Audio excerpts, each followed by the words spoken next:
बरेच जण शेपू खात नाहीत त्याला आपण काहीच करू शकत नाही. त्याच्या एका पर्टिक्युलर वासामुळे बरेच लोक शेपू खात नाहीत, तर नाही खात. तर जे खातात त्यांच्यासाठी पटकन होणारी आहे चविष्ट अशी शेपूची हिरवीगार भाजीची रेसिपी मी तुमच्यासोबत शेअर करते. भाजीसाठी इथे एक आपल्याला वाटण लागणार आहे. तर त्याच्यासाठी मी 4 तिखट हिरव्या मिरच्या घेतल्यात, 10-12 लसूण पाकळ्या घेतल्यात आणि 1 चमचा जिरं घेतलं आहे. तर हे मिक्सरमध्ये आपल्याला थोडंसं जाडसर असं वाटून घ्यायचं आहे. खलबत्त्यात वाटाल तर पेस्ट आहे, पण मला थोडीशी घाई होती सकाळी म्हणून मी मिक्सरमध्ये तसं मोठं इथे वाटून घेते. इथे बघा माझं वाटण तयार आहे. तर मी इथे मुगाची डाळ भिजत घातली होती अर्धा वाटी, अर्धा तास अगोदर. तर तुम्ही विकतची वापरू शकता, माझी ही घरची डाळ आहे. तर इथे मी शेपूची एक जुडी स्वच्छ धुवून त्याची अशी बारीक अशी चिरलेली आहे मी. तर इथे बघा स्वच्छ असं ते धुवून छान असं बारीक. बरेच जण खूप बारीक कापतात, पण मला तेवढीही बारीक नाही आवडत. थोडीशी अशी शेपू खाल्ल्यासारखं आपल्याला वाटलं पाहिजे. तर इथे मी थोडीशी मोठ्या साईजची असं कापून घेते. एक कढई घेते, कढईमध्ये मी इथे 1.5 चमचा तेल वापरते. तर इथे मी कढईमध्ये तेल घेतले. तर तेल छान गरम झालं की आपल्याला इथे फक्त मोहरी टाकायचं आहे. जिरं टाकत नाही, कारण आपण वाटणामध्ये जिरं टाकलं आहे, त्याच्यामुळे मी इथं फक्त मोहरीच टाकते. तर थोडीशी हिंग टाकते चिमूटभर. तर छान अशी आपली मोहरी तडतडली की आपण जे वाटण वाटलं होतं ते टाकायचं आहे. वाटण सगळंच टाकते, कारण 4च हिरव्या मिरच्या घेतल्या होत्या, ते खूप तिखट होत्या, तर ते मी 4च वापरल्या होत्या. ते छान परतून घ्यायचं आहे आपल्याला. आपला जो आतला लसूण जिरे आहेत ते छान असे भाजले पाहिजेत, असं तुम्ही परतून घ्या.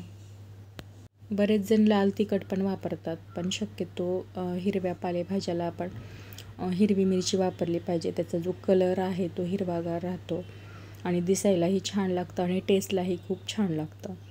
तर घाई गडबडीमध्ये तुम्ही ते करू शकता. हळद जे आहे इथं ऑप्शनल आहे. कोणी हिरव्या पालेभाज्याला हळद वापरत नाही आहेत, तर मी ते थोडीशी हळद आणि थोडंसं धणे पावडर इथे टाकते आणि जे आपलं बारीक चिरलेली शेपू आहे ती याच्यामध्ये टाकून परतून घेते. भाजी अगोदर का टाकते ते सांगते. जे आपण भाजी असते ती तेलामध्ये छान व्यवस्थित परतली जाते आणि त्याचा जो एक थोडासा वास असतो, एक कच्चेपणाचा, तो निघून जातो. म्हणून मी अगोदर भाजी ते तेलामध्ये छान अशी फ्राय करून घेते. बरेच जण अगोदर डाळ टाकतात आणि नंतर भाजी टाकतात. तर असं एकदा तुम्ही नक्की ट्राय करून बघा. एक शेपूची तुमची चव जी आहे ना ती बदलून जाते. छान पाणी आपलं थोडंसं कमी व्हायला पाहिजे इतपत ते छान परतून घ्यायचं आहे आपल्याला. डब्यासाठी बनवते म्हणून मी इथे कांदा टोमॅटो शक्यतो आमच्या इकडे वापरतच नाहीत पालेभाज्याला कांदा टोमॅटो, फक्त ती लसणामध्येच बनवतात. तर जी आपण भिजत घातलेली जी डाळ आहे तर ती इथे टाकतो आहे.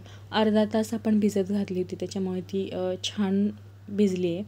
शिजायला पण तिला जास्त वेळ लागणार नाही, त्याच्यामुळे तुम्ही नंतर टाकली तरी काहीच प्रॉब्लेम येणार नाही आहे. तर इथे छान असं परतून घ्या. मुगाच्या डाळीऐवजी तुम्ही मसूर डाळ किंवा हरभऱ्याची पण डाळ खूप छान लागते. तर त्या पण मी कधीतरी शेअर करेल तुम्हाला. तर इथे मी सध्या आता मुगाचीच डाळ वापरते आहे. तर तुम्ही ही भाजी नक्की बनवून बघा. तर चवीपुरतं मीठ टाकायचं आहे आपल्याला इथे. थोडंसं 2 चमचे दाण्याचं कूट टाकते, कारण आपली भाजी आणि डाळ वेगळी नाही व्हायला पाहिजे, एकदम एकजीव व्हायला पाहिजे, म्हणून मी इथे थोडंसं दाण्याचं कूट वापरते. ऑप्शनल आहे, तुम्ही नसेल वापरत तर नका वापरू. तर छान तेही परतून घेते आणि थोडंसं पाणी टाकते इथे. न झाकण ठेवता आपल्याला हे शिजवून घ्यायचं आहे, कारण तुम्ही झाकण झाकाल तर तुमच्या भाजीचा जो कलर आहे तो चेंज होतो आणि हिरवीगार अशी आपली भाजी दिसणार नाही आहे. त्यामुळे न झाकता आपल्याला ही भाजी शिजवून घ्यायचं आहे.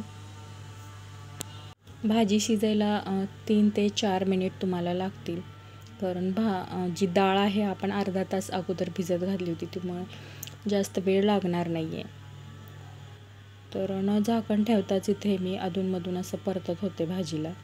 डाळ इथे बघा फक्त 2-3 तुकडे व्हायला पाहिजे इतपत. जास्त जर डाळ शिजली तर ती भाजी अजिबात चांगली लागणार नाही.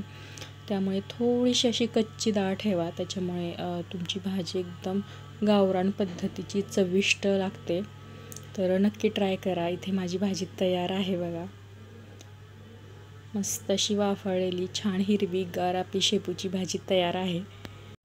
रेसिपी कशी वाटली मला कमेंट करून सांगा. तुम्ही कशा पद्धतीने बनवता किंवा माझं काही चुकलं असेल तर कमेंट थ्रू तुम्ही नक्की सांगू शकता. तर व्हिडिओ आवडत असेल तर मित्रमैत्रिणीला शेअर करा, लाईक्स करा आणि अशाच नवनवीन रेसिपीसाठी माझं चॅनल सबस्क्राईब करा. चलो बाय बाय.